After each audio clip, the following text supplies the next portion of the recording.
Hello and welcome to the Gooner Talk. Back again with you guys for another show, for another episode of our Raw Reaction series, the show in which we react to the latest Arsenal news, transfers, match previews, match reactions, everything that could possibly be going on in the Arsenal world. We react to it right here with our live chat with all the fantastic people who join us week in, week out, each day, each hour.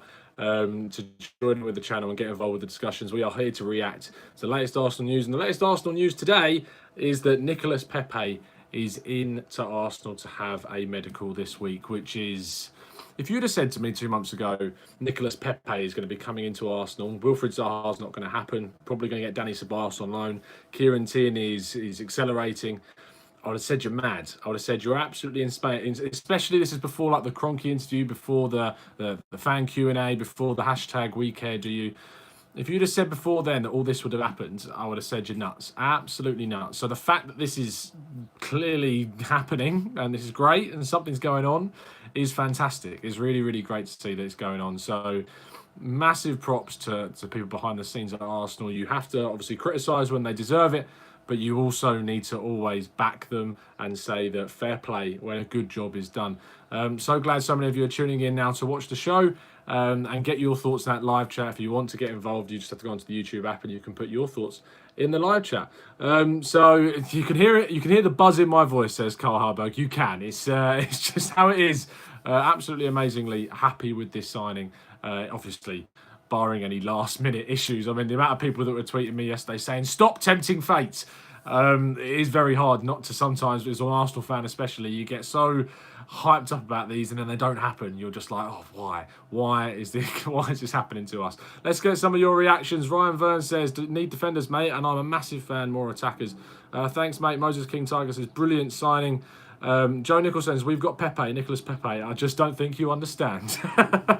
Brilliant stuff. He shoots with his left, he shoots with his right, and it ends up in there. Good stuff. I think that this signing overall shows that Arsenal do have clear ambition to want to try and achieve that Champions League place. We haven't sat on our laurels. At the start of the transfer window, we were getting very, very worried with...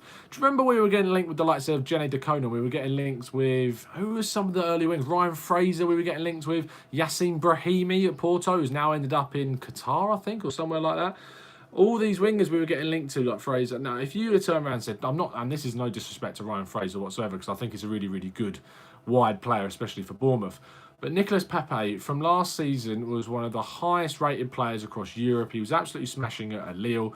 I mean, 23 goals and 12 assists across all competitions in France is brilliant. So the fact that we're bringing this guy in and the quality that he brings, it's just something you can't really ignore. And the quality that he brings...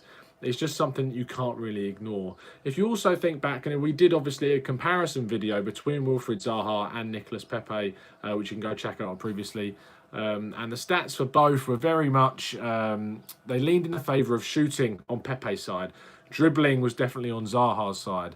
But if you're an Arsenal fan, if you're anyone involved with Arsenal, you know that we need goals from wide positions. So long we've been absolutely reliant on our strikers to get the goals for the team, and goals coming from other positions has really been quite lacking. So bringing in a goal-scoring wide player like Nicolas Pepe was going to be key to seeing Arsenal's attack and their dynamism and their free-flowing football given basically a strong end product. So now we've got that with Pepe coming in, that we don't necessarily have to worry about so many other players chipping in, because you're adding another 10 to 15 goals in the Premier League. Obviously, you have to consider that at Lille, he wasn't playing in Liga and he scored a lot of penalties as well. But to be honest, when the penalty thing comes around, I understand why people say it. Trust me, I really do. I get why people go, but so many penalties. I'm intrigued to know how many of those penalties he won himself with his dribbling ability, getting into the box, taking on players, getting and winning fouls effectively. So yes, you can say he scored a lot of pens, but you can also say he probably won quite a few as well. Let's see what people are saying. Yase Donka says he's going to flop low, not strong on the ball, horrible touch, gets dispossessed, only won 2 penalties on the dribble.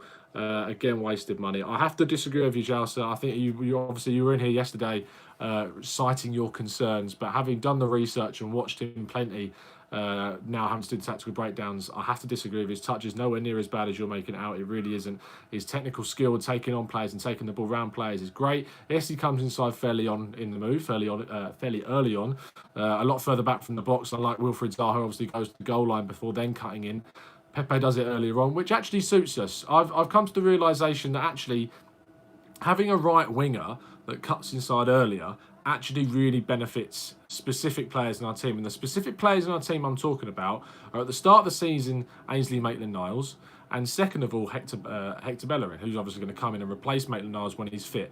Because if you watch some of the key things that happen, usually Mesut Ozil plays the number 10 slot. He occupies that number 10 role in the centre, but he drifts. He drifts left and right across the pitch. Now, he does that because him and Bellerin actually have quite a decent relationship when they're on the field together. Ozil gets in Bellerin so many times with his left foot, playing it either through their left back and left-sided centre-back, or playing it round the left-sided centre-back to then play it through to Bellerin to get to the byline to drive a ball across the box for either Aubameyang or Lacazette to finish. If you've got Pepe on the ball on that right wing, cuts inside, Bellerin overlaps, Pepe's really good at finding that ball on the incisiveness, on the inside, finding those key passes through in between defenders. So Bellerin running around the right-hand side, I trust me, when we see it next season, we see Pepe cutting in and laying the ball off to the right, and Bellerin is going to, and Maitland-Niles are really going to benefit from that style of play from that winger. Henry Oakland says, well, if Aubameyang scored a pen versus Spurs, you have to score them. Great point. Obviously, he does score penalties. But what's wrong with scoring penalties? Please tell me what is wrong with scoring penalties and taking free kicks. He can do both of those. And he's going to be a set-piece specialist for us, hopefully. We've been crying out desperately for one. Granit Xhaka can do free kicks. We saw fantastic free kicks going against the likes of Crystal Palace away last season. I was there. When he hit that shot in the top left-hand corner. But it's always good to have more variation, more unpredictability about your set pieces, and Pepe can certainly bring us that. I believe he's good in the air as well. I mean, I'm assuming he can take corners with the way he hits his free kicks. He can certainly be able to take them. But in the box, he has got on the end of headers before. He has headed them in past the keeper and into the net. So he's got that to him as well. He's 6 foot. He's tall. He's not one of these little tiny Lorenzo Insigne type wingers with very low centres of gravity. He's got strength and power and pace about him, similar to Zaha, slightly taller than Zaha, in fact. And he can take on players and out-muscle players, and that's going to be great for the team moving forward. The only issue, and it's important to highlight an issue, and you can get more information on this if you check out the video I did on where Pierre-Emerick Aubameyang sort of positions himself in the team, is most people are saying that we need to play in a front three with Aubameyang on the left, Pepe on the right, and Lacazette in the middle. Now, yes, I admit that's probably our most dangerous attacking three. The only problem with playing those attacking three together is that you take quite a lot away from Aubameyang. His shooting goes down, the number of shots that he takes, his passing accuracy goes down, the amount of crosses he makes goes down. A lot of his dribbling, in fact, and the success rate of his offensive duels goes down because he has to cut back onto his right-hand side because he knows his left foot is very, very weak compared to his right. So you lose a lot from Aubameyang playing him on the left, but still a lot of people are going to want to see it happen. When we're playing in sort of the games against the bigger teams, I don't think we will play with Pepe and Lacazette and Aubameyang. I think we'll play with Aubameyang as a striker, Pepe on the right, and either one of either Iwobi or Reece Nelson or Martinelli playing on the left wing and getting a lot more joy from that side because they're more naturally suited to playing on that wing. So you're not going to get that when you are playing against the big sides. You might get more conservative midfield backing that up as well. But I'm really keen to see as well built onto this, and the next segue into this is talking about Mesut Ozil and how Mesut Ozil actually plays this season. I think, as I said, I give people a clean slate. And I mean, whilst trust me, I want Mustafi to go. Don't get me wrong. But if he plays, he plays, and I'm going to back every single player on that pitch. But Ozil, I'm really keen to see. With now Pepe and Aubameyang and Lacazette as a front three, I'm really intrigued to see how Ozil actually uses and utilises those front three and uses their pace to get behind and find those incisive passes. It's a big season for the German, and I think Pepe can only help him. Ozdemir says, well done, mate, on your channel. I really love the effort you're putting in with the videos and getting the stats and providing the video explanations. Your channel has even reached me in Australia. Thank you ever so much for tuning in, mate. Luke Jones says, out of interest, who's saying the medical is soon? Sky Sports tweeted it out. We've got quite a few people in terms of reputable sources on Twitter also saying the medical is happening as well. So there's plenty of sources and media outlets that are saying the medical is happening extremely soon. Gary Harley says, I really hope we don't get Khedira. Go for Dani Alves instead. Yeah, the Khedira thing's really intriguing. He's obviously, he's not, I don't think he's a free agent. But he's definitely being touted. Tomatoes. He's been touted to sort of leave Juventus for free. He was obviously at the Emirates for the Emirates Cup. I think that was more down to the fact he was a friend of Mesut Ozil's and he was invited. I'm not sure if it was down to a deal going on. But if we were to get him in, it's just another body. If you had said to me, Sami Khedira or Mohamed El Neni, and he's not going to cost you anything, and you can make some money off selling El Neni, I think I'll go with that one, personally. Ozdemir says, I also believe the point in signing Pepe, I think you mean. It has actually said signing Pepe, is also to draw the attention away from Laka and Oba, as last season we were at times too dependent. Yeah, as I started off the video talking about it, touted. It's G-Med says, is it true that PSG are on the verge of signing Pepe? No, it's not. They apparently may have put some interest in, but it's too late at this stage for them to come in, it seems. Where else are we going with this? Phil Hulk says, hopefully Pepe will add to the offence and make teams more cautious. And counter-attacking is currently, everyone knows, we're more vulnerable when attacking and a single long ball. Yes, it's true, we are, and I'm going to talk about that in the tactical breakdowns about our defences, that we are very vulnerable to counter-attacks.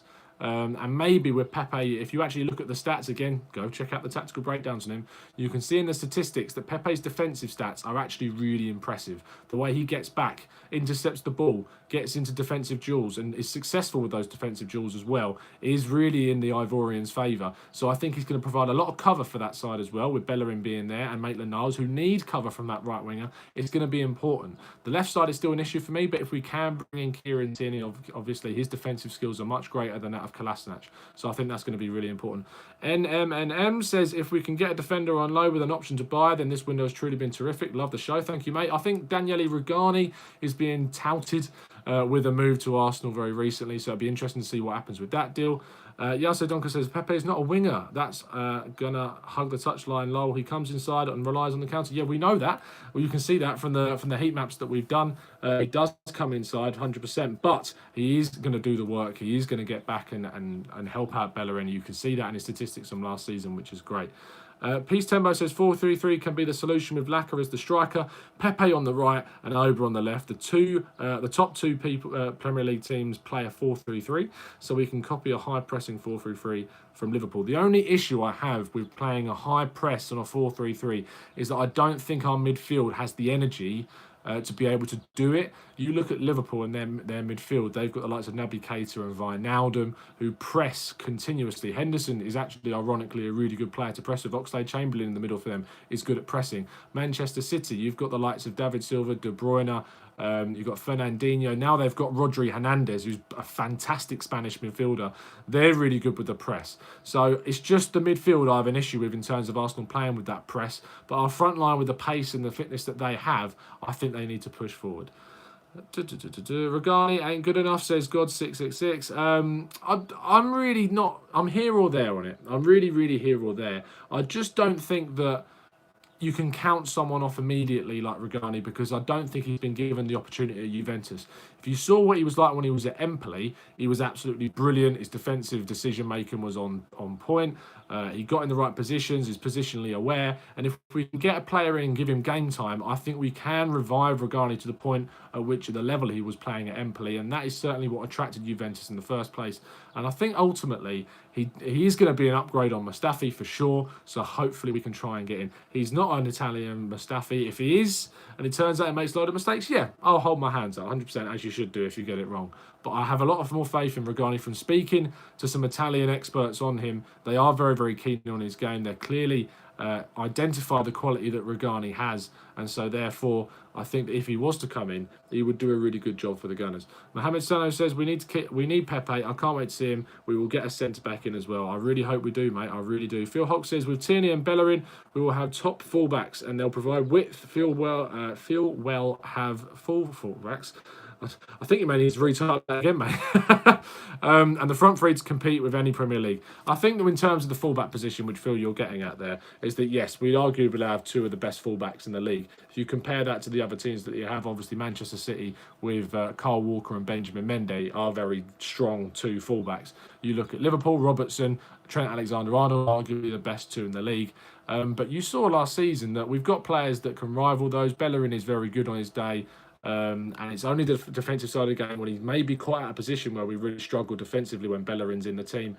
But on the left-hand side with Kieran Tierney, when we spoke to Brian McVeigh of Reed Celtic, he told us that his athleticism is actually greater than that of Andrew Robertson at the same age that he was, and his ability is greater than that of Andrew Robertson at the same age when when Andrew Robertson was 22 also. So you can get him in and develop. I think we've got easily one of the top left-backs in the league. Thank you for tuning in, people. I much appreciate it. There's a lot of positivity in the chat. I think we need to keep positive next season. Let's turn some of those negative comments into positive ones. Let's just wait and see. Let's not write anyone off at the start of the season. There's absolutely no point in doing that.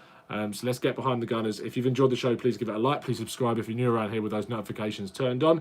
And I'll see you again very, very soon for a tactical breakdown tomorrow on who knows what. We could bring in a lot of players, be linked with someone new, linked with a new defender, but we're going to get it. Also, when Pepe, fingers crossed, imminently does sign, I'm going to be doing a Q&A with Jeremy Smith, French football expert, who's going to give you all of the latest information on him. He's going to give you all the key details, strengths, weaknesses, and really tell you what he's about. So look forward to seeing you again tomorrow. Have a fantastic evening, and I'll see you very, very soon. And as always, up the Arsenal.